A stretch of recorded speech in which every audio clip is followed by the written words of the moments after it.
Bog se nam razodeva vedno in povsod. V različnih življenjskih situacijah, preko ljudi, preko veselja, preko stisk, preko trpljenja, preko športa, preko narave.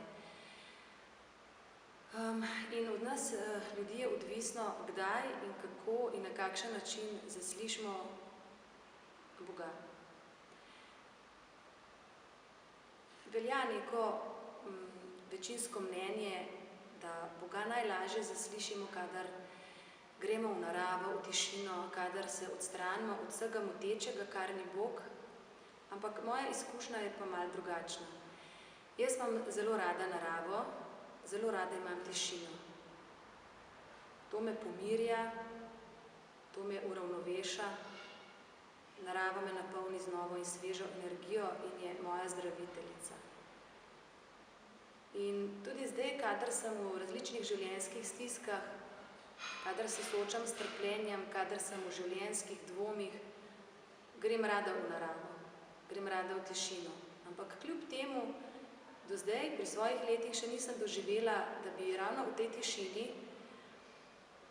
ki me hkrati pomirja, zaslišala Božji glas, neko resnico, neko pomoč.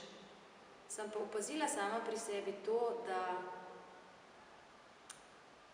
to Božjo bližino oziroma Božji glas lahko zaslišim vedno in povsod. Ne glede na to, ali sem trenutno se nahajam v gledališču, ali na zabavi, ali pri športu, ali pri jutranjem pitju kave. In spoznala sem, da pravzaprav to izhaja iz tega, ker sem v nenehni povezanosti sama s sabo, svojo globino, svojim srcem, kjer prebiva Bog, kjer prebiva Jezus. In z njim sem v nenehnem dialogu, v nenehnem kontaktu, v nenehnem včasih tudi kreganju, pritoževanju.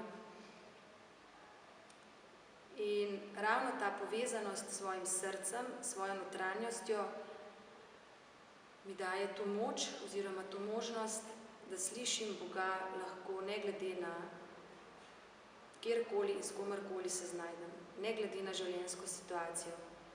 In to je pravzaprav velika milost in velik dar.